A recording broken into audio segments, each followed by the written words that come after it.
Respected Chairman, dear Dr. Subramanya Pailur, Acharya Bhalachandran, all eminent scholars, and dear participants.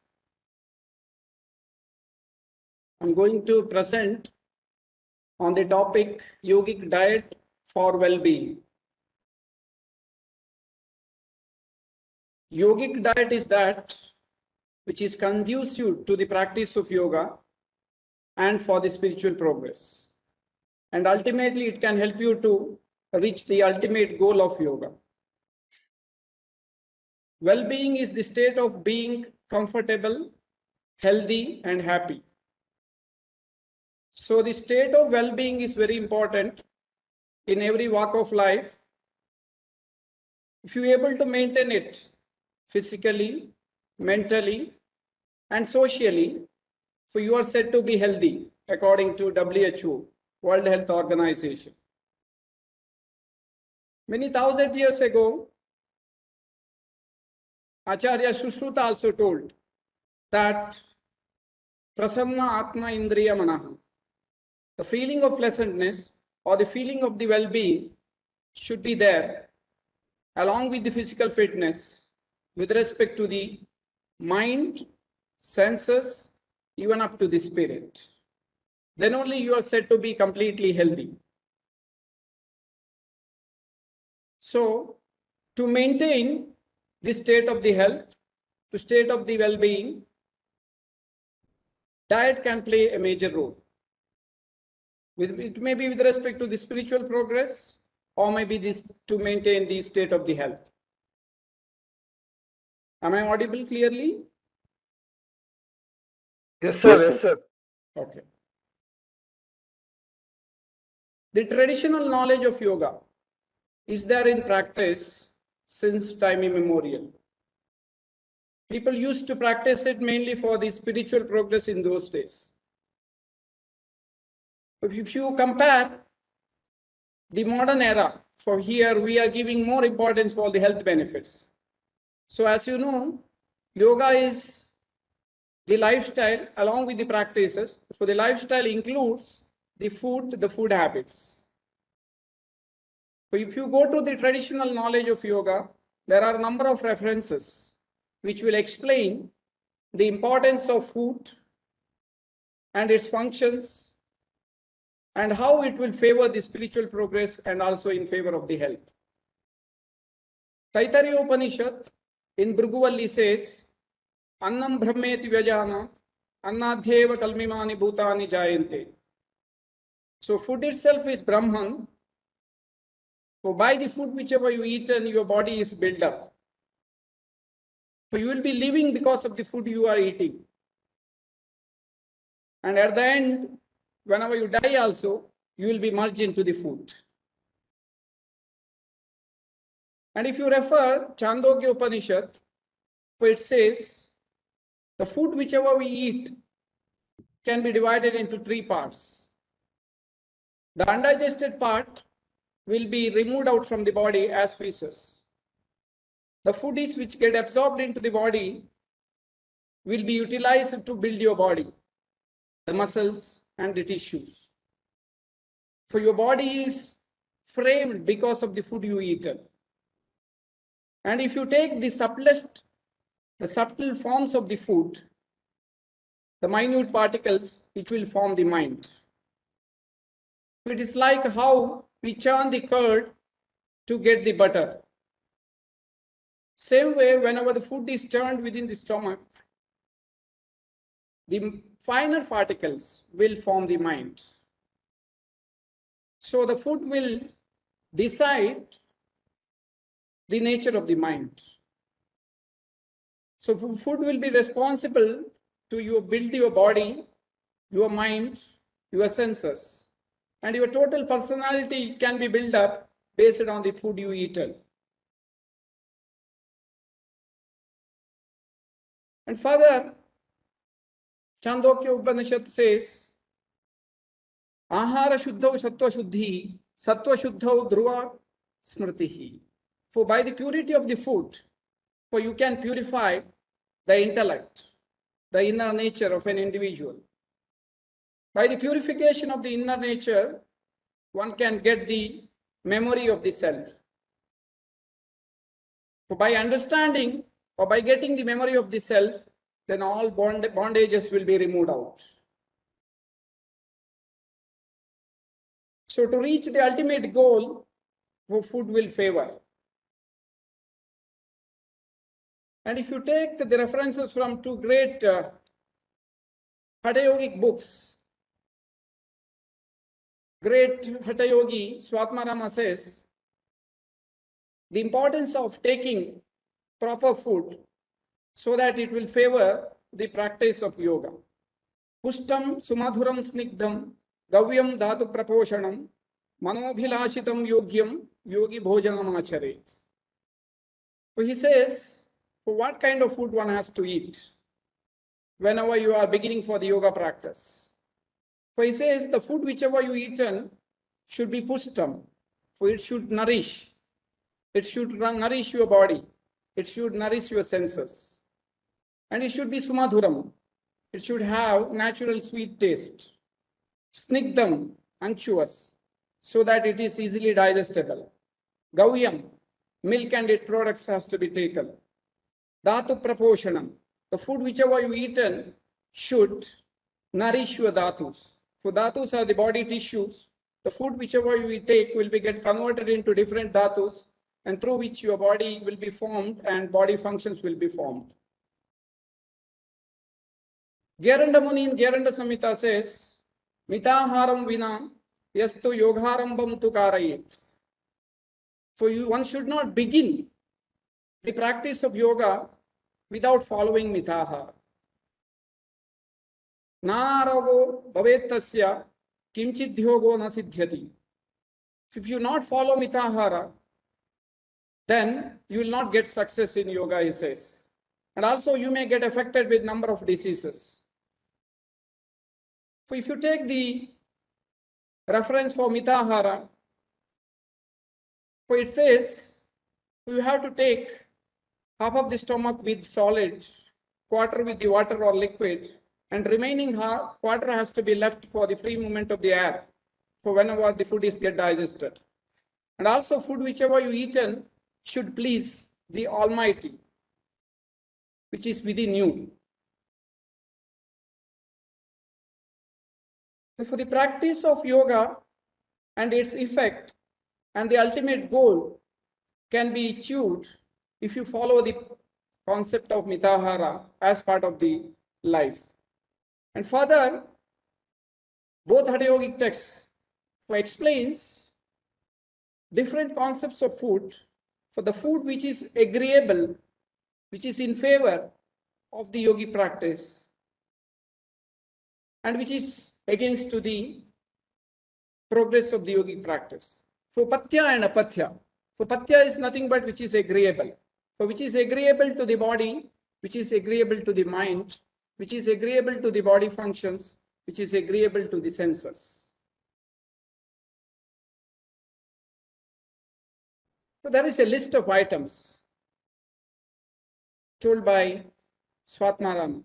So he says, Goduma, wheat, shali, rice, yava, barley, chastika, a variety of rice, which will be growing in 60 days, kshira, milk, ajya, ghee, navanita, butter, sita, sugar candy, madhu, honey, shunti, dry ginger, patolaka phala, snake gourd, panchashakam, 5 leafy vegetables, mudga, green gram, divya udaka, he says, rainwater, which is collected during the Maghamasa. And same way, Gheranda also make a list of it. For he included some more items, fresh butter, ghee, milk, sugar candy, sugar cane, jaggery, ripened plantain, banana, coconut fruit, pomegranate, grapes, datri, lavali, juice which is not sour, cardamom, nutmeg, cloves, purushaka, dry dates, rose apple, jambala, haritaki. So all these foods are in favor. In favor in the sense, so they will favor the practice of yoga and ultimately to attain the ultimate goal. And if you consider with respect to the health concepts, for these food can be easily digested. So it can cover all the essential things, maybe the nutrients. So all nutrients will be get covered with these food, whichever we take. And also it will be easily digestible. The essential things can be get absorbed and it will be in favor of the body functions. And your mind, your senses will also function properly if you take these food items. Further, the concept of apatya. Apatya is nothing but the non-agreeable with respect to the body, with respect to the mind, and also with respect to the senses. Once again, if you observe the items which are listed by Swatmarama and Geranda, where he says, rasas like katu, amla, bitter and sour, tikshna, which is sharp or pungent, lavana, salt, ushna, which is hot, harita shaka, excess of green vegetables, savira, sour gruel, taila, oil, tila, sesame, sasarpa, mustard, madhya, alcohol, masya, fish, mamsa, meat, gadi, curd, takra, buttermilk, hingu, asafoetida, lashuna, garlic. Same way, Geranda also made a list of. So if you observe the number of items which is covered under apatya, can clearly says those food items which are in not favor, so which may disturb your digestion, which may stimulate your tongue, which may stimulate your stomach, which may stimulate your senses, which may stimulate your mind. It may disturb your body functions. So by taking these foods, either the digestion may get upset or the food you may eaten may be difficult to get digest and you may get developed with some imbalances with respect to your health. And also the practice of yoga, if you think of, the ultimate goal may not be achieved. It will get disturbed because of the qualities which are there in these food items. And further, one of the important concepts which can be seen in almost all traditional texts, the concept of triguna with respect to the food. The triguna concept, if you refer Srimad Bhagavad Gita, shloka number say 8th, 9th and 10th, in 17th chapter, Sri Krishna says, for he explains the qualities of Sattvika, Rajasika and Tamasika food items. So Sattvika, as it says, it will be in favor, which is fresh, which is pure, which will be always in favor of the yogic practice. Same way it can be in favor of the digestion as well as all your health and especially the well-being. The state of the well-being can be felt whenever you take the Sattvika food items. As the shloka says, Ayu sattva balarogya sukha priti vivardhanaha rasya snigdha stira hridya ahara sattvika priyaha. The qualities are listed. So if you take the food which is rasya, tasty, snigdha, which is unctuous, easily digestible, stable, sthira, and the pleasurable, hridya, and you will be getting the qualities. What are the qualities? What are the effects? Say it will favor the lifespan. So it can increase your ayu. So it can pure your innocence, sattva, intellect. The nature can be purified. Bala, all kinds of strength you will be getting with respect to the body, mind and senses. Arogya, the all health aspects with respect to the body, mind and senses can be achieved by taking these qualities of food.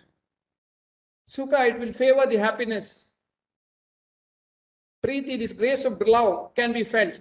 So the feeling of the well-being can be felt, can be achieved by taking the Sattvika qualities of food. So there are a number of items are listed as an examples. If you observe carefully, we can understand the effect of these food items. For example, if you take fresh fruits, the feeling of well-being can be felt whenever you just start to chew the food. Say, whenever you keep the fruits inside the mouth, whenever you are chewing it, so you can feel. It will please your tongue. It will please your taste buds. Or it will please your mind. You will never get stimulated. You will not get any kind of irritation. Same way, whenever it enters into the stomach, so it will be easier for digestion. So it can give you all kinds of the essential things. And it will not be difficult for digestion. It will not stimulate your digestion. It will not be heavy for digestion. Same way, whenever you pass the motion next day, you will be able to pass it freely without any difficulties. So that is the quality of Satvika food. So with respect to the physiological functions, you can feel it. With respect to the psychological effect, one can felt it. For the feeling of the mental well-being,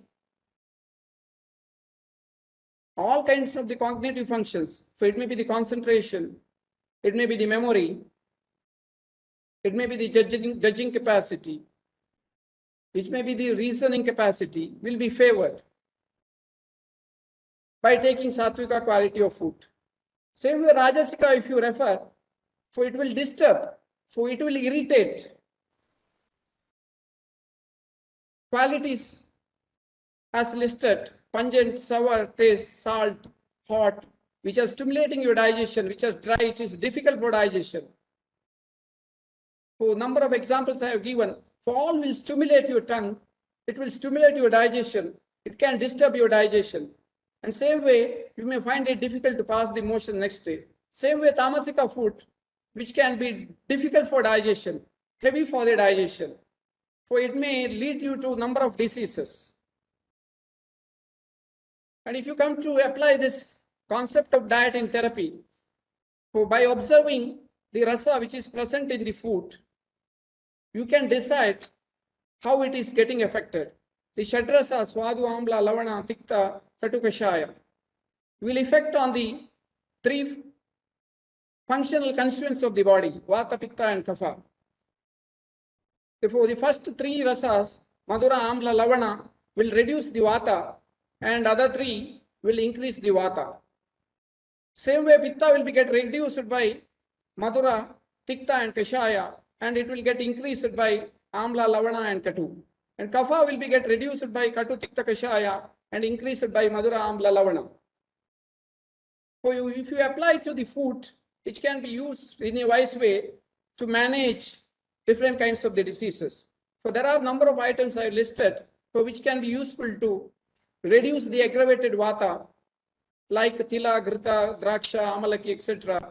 And food items which can reduce the aggravated pitta, like ghee, kshira, rambha, that is the banana. And same way, the aggravated kapha can be get reduced by honey, shunti, maricha, haridra and all. Same way, there are tridosha hara, the food which can balance the three doshas, like shali, the rice, patola, mulaka, haritaki, amalaki, dhanyaka. So if you know how to use these food properly in our diet, so it can help you to maintain the feeling of well-being with respect to the health. You can maintain the health, you can prevent you from number of diseases, and also you can cure the diseases by taking specific food. Thank you. Thank you, our respected and beloved Professor and Chairman, Dr. K. Krishna Sharma sir, for giving me an opportunity to present the paper.